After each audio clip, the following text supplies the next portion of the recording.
Dear student, आज का जो टॉपिक्स है वो आपका है आर्टिकल्स 14 के बारे में हम लोग आज जानेंगे। ठीक है, क्योंकि इसके पिछले दो वीडियो में हम लोग पढ़ चुके हैं 12 और 13। ठीक है, फंडामेंटल्स राइट हम लोग पढ़ रहे हैं। ठीक है, तो आर्टिकल्स 14 के बारे में जानेंगे क्या करता है। देखिए, आर्टिकल्स 14 आपका क्या बोलता है? कानून के समक्ष समानता, इक्वालिटी बिफोर लॉ, यानी कि कानून के नजर में हर व्यक्ति एक समान है। सिंपल सी भाषा में, चाहे वो सरकारी व्यक्ति हो या प्राइवेट व्यक्ति हो, अमीर हो गरीब हो, ठीक है, हिंदू हो मुस्लिम हो क्रिश्चियन हो, कोई भी हो, हमको कोई मतलब नहीं है। कानून के आंखों में पट्टी बांधा हुआ है। वो सिंपल सी बात है भैया, हमारे सामने आप आए हैं तो हम आपको वही सजा सुनाएंगे। अगर आपके खिलाफ सबूत मिलता है, आप दोषी पाए जाते हैं तो आपको सजा होगी। जो एक गरीब को होता है वही सजा आपको होगी। यानी कि ऐसा कोई भी संविधान में ऐसा नहीं लिखा गया है कि अमीर व्यक्ति को सजा नहीं होगा, गरीब व्यक्ति को सजा नहीं होगा। हम तो पुलिस में है, पुलिस में है तो हम किसी को भी मर्डर कर सकते हैं। क्या ऐसा है क्या? अरे भाई, आप पुलिस में हो तो क्या हुआ, आप किसी को मर्डर करके देखो ना, आपके ऊपर भी मुकदमा हम दायर करेंगे और आपको भी सजा वही होगा जो आम जनता को होता है।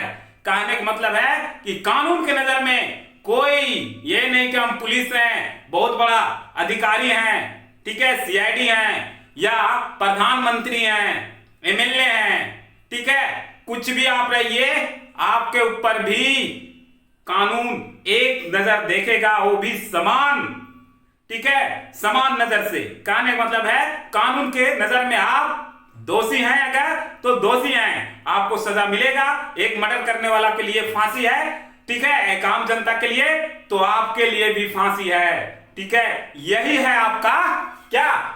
कानून के समक्ष समानता का अधिकार। आपको बता दे कि भारत का यह आर्टिकल 14 दो संविधान को पढ़ने के बाद लिया गया था। पहला जो कानून के समक्ष समानता का अधिकार, इक्वालिटी बिफोर लॉ, यह ब्रिटिश के संविधान से लिया गया था।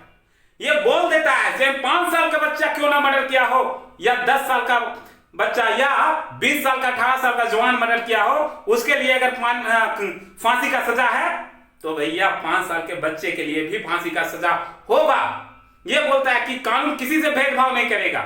सिंपल सी बात, समझ रहे हैं ना? तो यह बोलता है आपका क्या? British law. लेकिन वहीं पे भैया आता है क्या कि सर जी बताइए, कानून जब लिखा रहा था तो पूछा गया कि सबके तहत इंडियन कानून में आपका बॉयज और गर्ल्स दोनों के लिए, ठीक है, दोनों के लिए एकदम समान रूप से और दोनों का मौलिक अधिकार समान दिया गया है।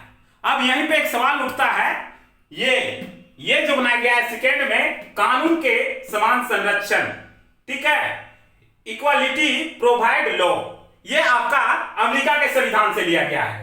कुछ प्रोवाइड आपको दिया जाएगा, क्लासिफिकेशन के नाम पे दिया जाएगा, ठीक है, कुछ डिफरेंसेस के नाम पे आपको प्रोवाइड दिया जाएगा। कहने में क्लासिफिकेशन के नाम पे दिया जाएगा। जैसे आपको मान लीजिए कि आप बॉयज और गर्ल्स, ठीक है, तो दोनों का मौलिक अधिकार समान है। तो अगर कहीं पे कुछ युद्ध होता है तो वहां पे कहने का मतलब है पहले आपका कौन सा बल जाएगा। कहने का मतलब है कि अगर उस युद्ध में इंडिया पाकिस्तान का युद्ध हो रहा है तो वहां पे आपका जो बॉयज सैनिक को भेजा जाएगा, ना कि गर्ल्स सैनिक को भेजा जाएगा। वहां पे कुछ दिया गया है। या फिर बात किया जाएगा सिमिलर सी बात अगर हम बोल दें बॉयज एंड गर्ल्स में, तो कुछ काम जो केवल बॉयज कर सकते हैं, गर्ल्स नहीं कर सकते हैं, तो वहां पे कुछ संरक्षण, मतलब कि आपको संरक्षण दिया जाएगा किसी भलाई कार्य को करने के लिए। आपको कुछ प्रोवाइड, जैसे 5 साल के बच्चा से गलती से किसी का मर्डर, 10 साल का बच्चा किसी को मर्डर कर देता है, ठीक है, तो भैया 10 साल का बच्चा मर्डर कर दिया, लेकिन कानून बोलता है, इंडियन कानून बोलता है, क्या बोलता है कि मर्डर कर दिया है, हो सकता है वो जान के भी मर्डर किया है, लेकिन अभी उसके अंदर मैच्योरिटी नहीं था, मतलब समझ नहीं था ना, इसलिए तो उसको इंडियन कानून फांसी की सजा ना देकर उसको बाल गृह सुधार में भेज देगा। वहां पे उसका विकास किया जाएगा, उसको चेंज किया जाएगा। हो सकता है वो बचपना में ये गलती कर दिया, इसके लिए फांसी की सजा देकर उसकी लाइफ को एंड नहीं कर सकते हैं। तो कहने मतलब संरक्षण, उसको संरक्षण दिया गया है, उसको बचाया गया है, ठीक है। आपको उसके लिए एक कानून बनाया गया कि आपको सुधार गृह में डाल दिया जाएगा, ठीक है। अगर यहाँ पे बॉयज और गर्ल्स की बात करें तो आप देखे होंगे कि गर्ल्स लोग को कुछ कुछ काम में कुछ ज्यादा ही छूट दिया गया है, कुछ ज्यादा ही छूट नहीं दिया गया है, सॉरी कहने मतलब उनको कुछ छूट दिया गया है, कहने का मतलब है ना। जैसे अगर रात का डिप्टी हो, अगर वो पुलिस में वर्क करती है तो रात का डिप्टी में अक्सर वहां पे बॉयज पुलिस होगा उनको लगाया जाता है, गर्ल्स पुलिस को नहीं लगाया जाता है। तो ये कुछ डिफरेंस, तो आप कहिएगा कि सर डिफरेंस है, यहाँ पे भेदभाव हो रहा है जबकि कानून सबके लिए बराबर है। अरे भाई भेदभाव नहीं हो रहा है, ठीक है। कुछ उसके अच्छाई के लिए कुछ उसको दिया गया है, प्रोवाइड किया गया है उनकी अच्छाई के लिए, ताकि उनके साथ गलत ना हो। अब एक महिला पुलिस को रात को 11 बजे हाईवे में डिप्टी में लगा देंगे अकेले, तो ये कहां का संरक्षण है? वहां पे एक महिला पुलिस के लिए क्या हो सकता है, नुकसानदेह हो सकता है, इसलिए वहां पे जेंट्स पुलिस को लगाया जाता है। कहने का मतलब है कुछ ऐसे काम में, बहुत से ऐसे काम में संरक्षण दिया गया है, ठीक है, ताकि वो बहुत अच्छा से कर सके। तो यहाँ पे अब वो बच्चे के साथ वो किया गया है कि बच्चा था तो उसको सुधार गृह में भेज दिया जाता है, उसको मतलब फांसी नहीं दिया अभी तक। जैसे इंडिया के कानून में अब तक एक भी महिला को फांसी नहीं दिया गया है। अभी कुछ दिन पहले से आप चर्चा में पढ़ रहे होंगे कि एक महिला को फांसी देना है, ये सुन रहे हैं, ठीक है। लेकिन अभी उस पर बहुत विचार चल रहा है कि कैसे किया जाए, ठीक है।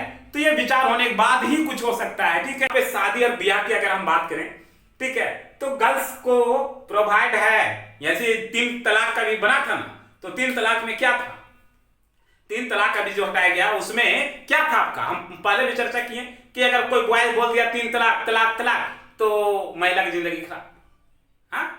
तो यहाँ पे महिला को नहीं, वहां भी उसको भी अधिकार है, उसको दिया गया है जब तक वो महिला और पुरुष दोनों अपनी मर्जी से एक दूसरे को अलग नहीं होते, एक दूसरे से अलग नहीं होते, तब तक कुछ और दूसरे से अलग नहीं हो सकते हैं। लेकिन महिला अगर चाहेगी अकेले कि हमको इस पति के साथ नहीं रहना है, तब क्या होगा, कानून उसको यहाँ पे संरक्षण करेगा, प्रोवाइड देगा कि नहीं, आप अगर नहीं रहना चाहती हैं तो आप उनके साथ नहीं रह सकते हैं, आप वहां पे उसको छोड़ सकते हैं। लेकिन अगर एक पति ये बोलता है कि हमको इस महिला के साथ नहीं रहना है, तो ठीक है, आप नहीं रह सकते हैं, लेकिन महिला का जो मांग होगा उसको आप प्रोवाइड कर सकते हैं। आप नहीं रह सकते, लेकिन महिला आपकी आधा प्रॉपर्टी ले सकती है, कहने का मतलब है कानूनी तौर पे आपका आधा इनकम, क्योंकि अभी महिला नहीं आपसे अलग होना चाह रही है, इसलिए महिला को आधा प्रॉपर्टी दिया जाएगा।